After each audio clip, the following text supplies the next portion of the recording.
What's going on, guys? We are back and we are talking about RLCS formats, my favorite subject. We're going to talk about why the RLCS format feels bad right now. There's a couple of reasons why I think, but these are my opinions. This is no one else's. I just wanted to get that out of the way first. I used to consult more on the old RLCS formats before the Blast acquisition, I guess you would say. So I don't have as much sway nowadays.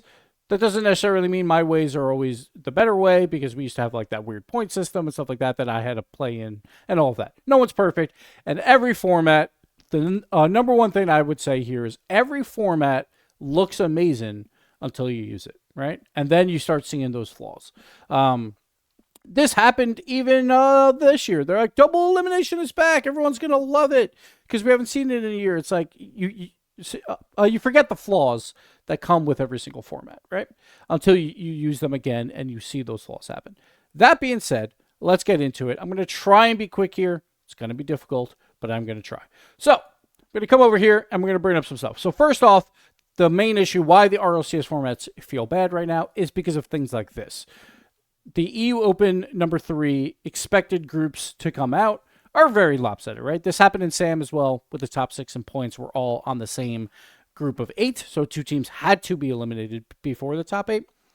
But these are the groups that were expected for Europe. As you would see, obviously, Group B looks very, very hard right now. I get like Dignitas is like the only one in Group B, and I would say 100% as well, like in Group B. But besides that, a much weaker group than the opposite side, right? Why does this happen? Can this be fixed? Let's break it down, right? So, first off, let's talk about Swiss top 32. They use buckhole system. I personally like my system more, the Gibbs way of doing things. Obviously, I have bias.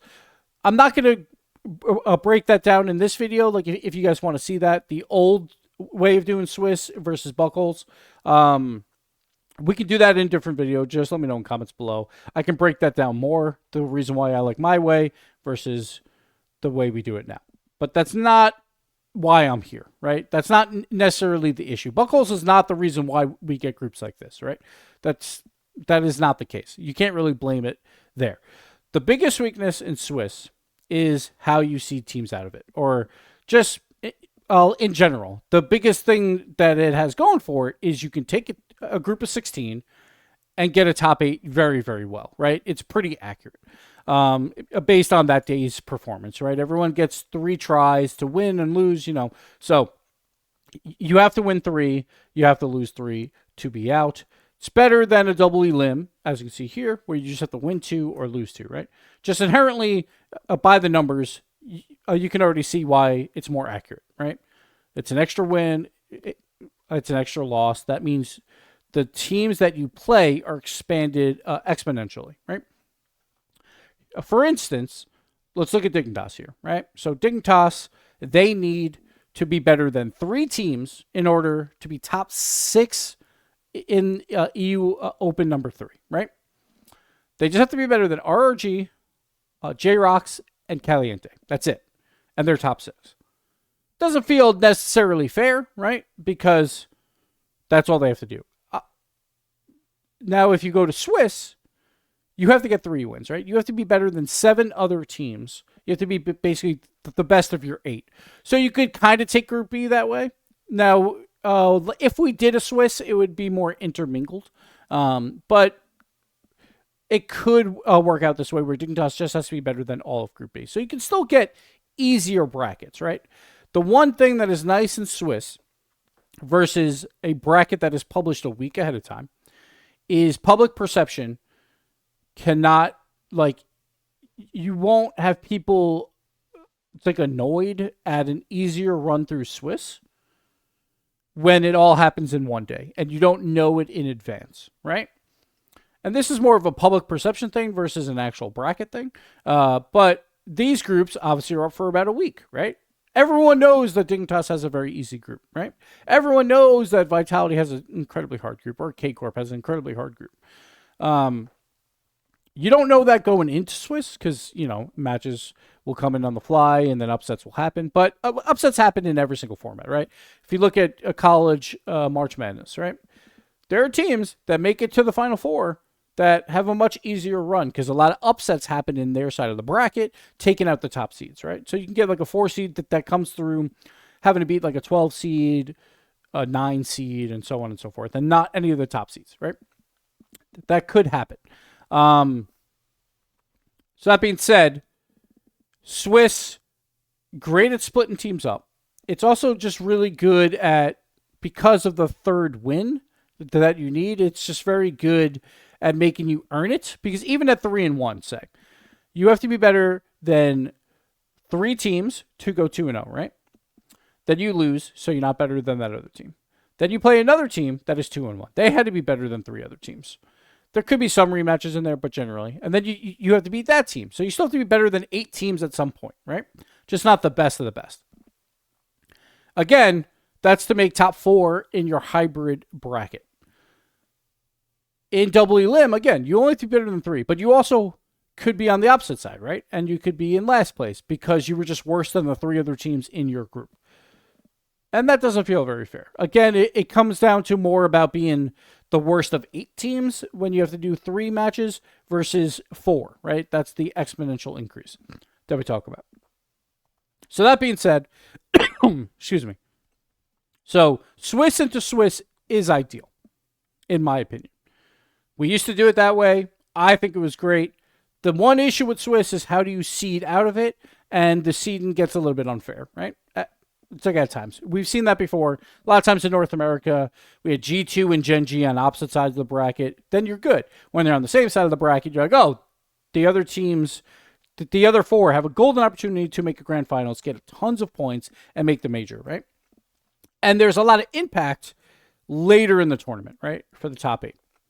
There's still a ton of impact when you don't make top 8, but there's even more impact there, right? So you kind of worry about that. That's where the hybrid elimination bracket comes in, where you still have to reward good play in Swiss, which I think is great, and I think that should continue. But there is one issue, right? And this we kind of ran into at the World Championship, where 3, 4, and 5 are all tied at 3-1. How do you break them up? Well, they decided that at the World Championship to play 2 tiebreaker games, which I think was 1 too many. But they played 3 versus 4, loser plays 5, to make your top 4 of the hybrid bracket. And that's all well and good, but it's just a little kind of clunky, and it's not necessarily the way I would do it. So it seems like that was clunky, so they got away from it, right? And they were like, we need to make a way to get to the hybrid elimination part cleaner. The way to do it, double elim brackets, right? Because then you're only going to have 4 at the very top, and then you have teams from the lower bracket. And basically what we have now is just double elim the entire way. There's some placement games in there. Not really sure why they're there, but there's some placement games in there that don't really mean a whole lot. They're in there as well to kind of move teams around on the brackets, which is fine, but whatever. But basically what they did was, double elim. So then we have a clean top 4 and a clean 5 through 8. So you could go lower bracket and then upper bracket, right? And that's all well and good to make the hybrid bracket easier to get to. But the problem is it messes everything up before that for top 16, because when you go from a Swiss, especially when there's 2 different Swisses too, and then they all have to be combined, and one upset is going to mess up every single team, right? As we can see here with Vitality, that they got upset in one of the rounds, and now they kind of messed everything up, right? So if you go Swiss to Swiss, and you just change exactly how the tiebreakers work, and I think that is what is ideal. Again, more wins that you need, the exponential increase of like how many teams you have to be better than increases, right? So you go from double elim where you have to be better than just 4 teams or be the best of 4 teams to make top 6. You now have to be better, the best of 8 teams to make top 6, right? Which, or even maybe 9 teams and so on and so forth. Like if you're in the lower bracket. So much, much better that way, right? How do we do it? Here's how you do it. We'll take groups off here. We're going to go to, I believe this one. No, not this one. Sorry. We'll bring that up in a second. All right. Hybrid bracket. All you really have to do is throw all 5 teams into the upper bracket, right? You play the 4-5 match, though, in Swiss round 5, and I'll explain how we do that in a bit. But basically, you do the 4-5 match to determine who gets that 4th place spot. But if you word it correctly, you could be like, this is part of the upper bracket, right? Public perception matters at times. I don't think players would mind this now that they've seen double elim, because they don't want double elim, I would assume, or at least a lot of them don't, from the complaints I've seen. Now, again, everyone's going to complain about the current format, so I get that as well. And every other format looks golden when you're not using it. So keep that in mind. So you do the 4-5 match to get your fourth place team in the upper bracket. They basically just have to play one extra upper bracket game. The loser goes down to the lower bracket, which they would anyway if they lost in the upper quarterfinals or versus the first place team anyway, right? Which is possible. So you do that. Now, how do you break up this tie? And I think that's important. So right now we use buckles to seed and do all that stuff. And no matter what I say about buckles, like, I'm not as big of a fan of it, but that doesn't really matter here. I think the 4 or 5 seed should not be determined by buckles because I want it to be played in Swiss round 5. For team stream purposes, for teams waiting on matches, you kind of want to get the day done, right? Because it's a long day already. It's 5 matches.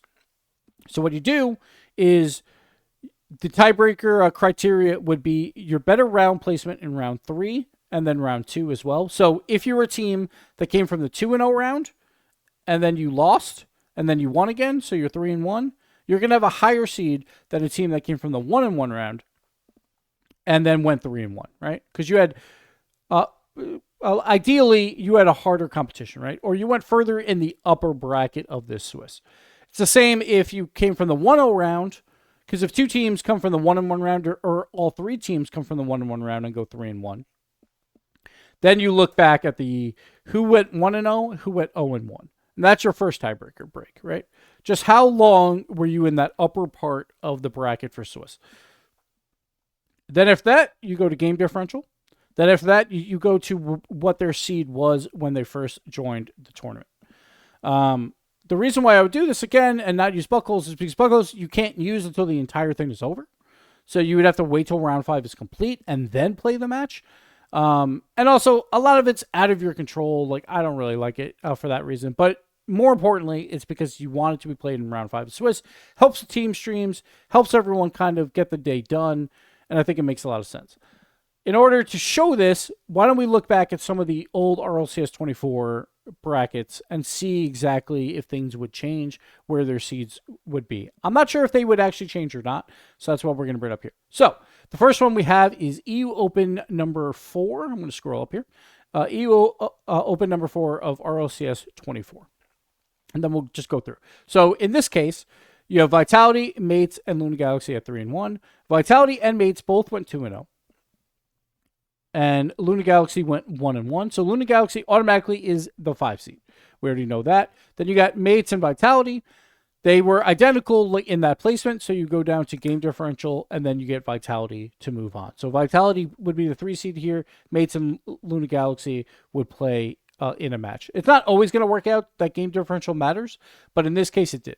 So let's go to open qualifier number 5, and we'll scroll down and see if it does change ever, right? Because it should at some point. So for this case, and this is why you don't necessarily want to use game differential, for this specific case, Team 3, they got the 3 seed mostly because they lost their first game 3-2. And I know that's been a major complaint of the old way of doing Swiss, is like, if you lose the first one 3-2, you're going to have a very good game differential by the end, and you'll get a higher seed. Generally, like if you go 3-1 or even 3-2, you'll generally probably be the highest seed out of that group because you're going to get much easier competition, right? And that is the case here. Team 3 lost 2-3. Then they went 3-0, 3-1, 3-2. They had +5. They would actually move down to the 5 seed, though, here, because they lost in round 1.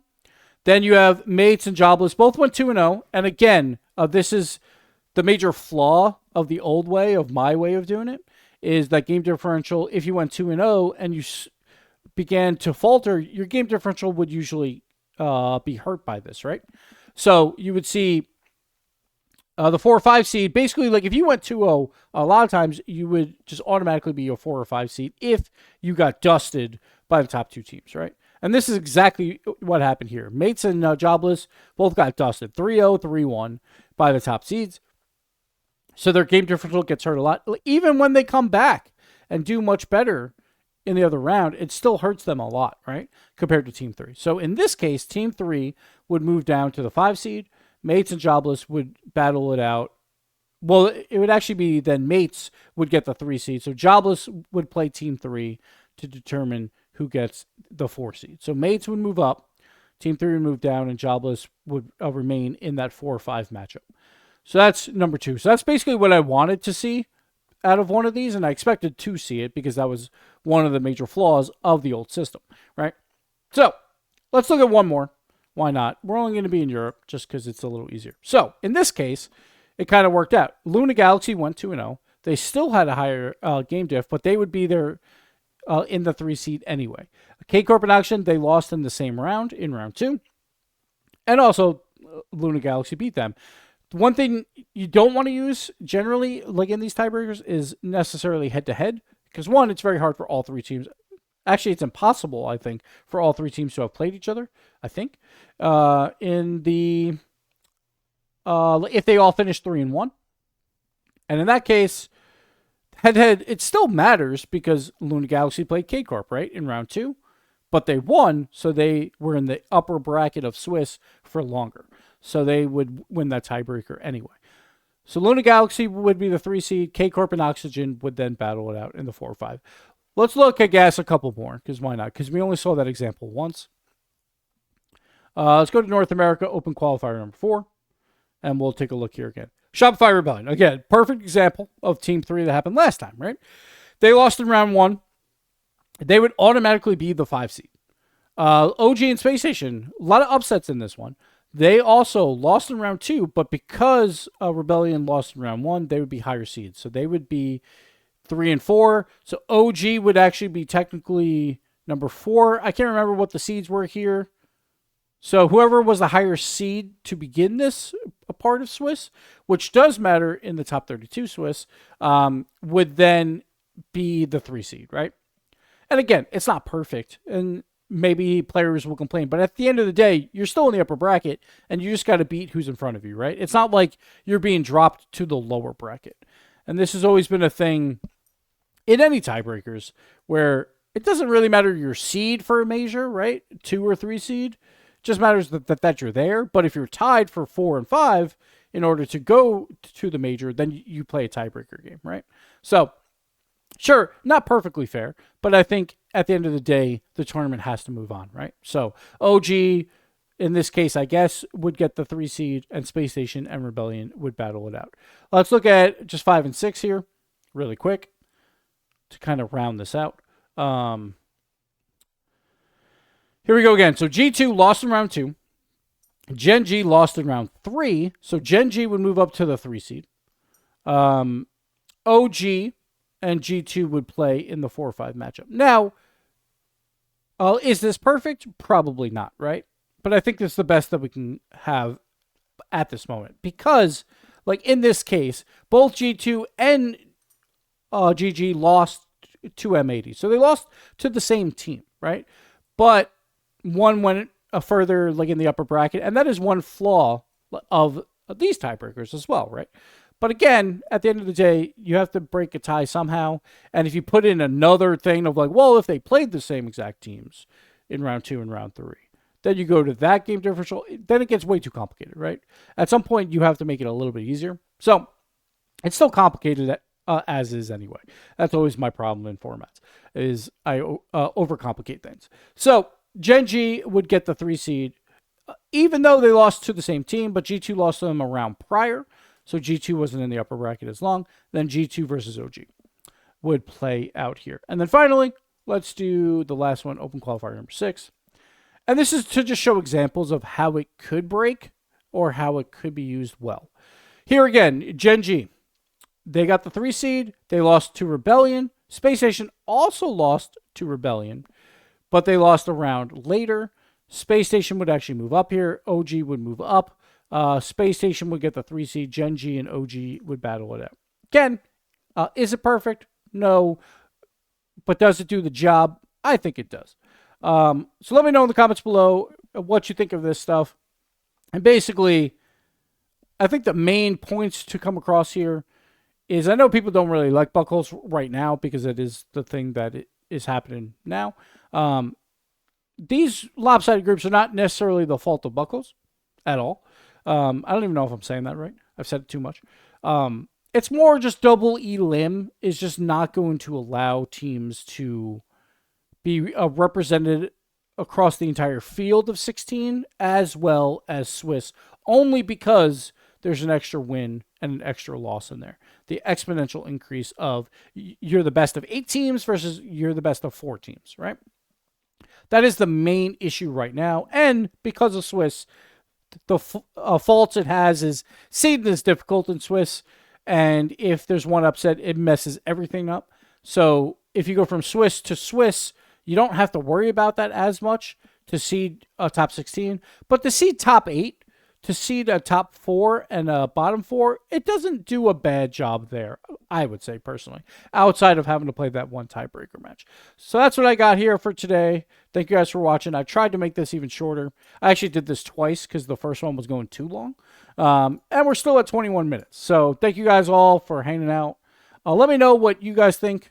I hope this gets posted to Reddit as well at some point so we get some discussion there. But I think it's a good discussion to have, right? Going into either next split or just next year. So thanks for watching, and we'll see you next time. Bye-bye.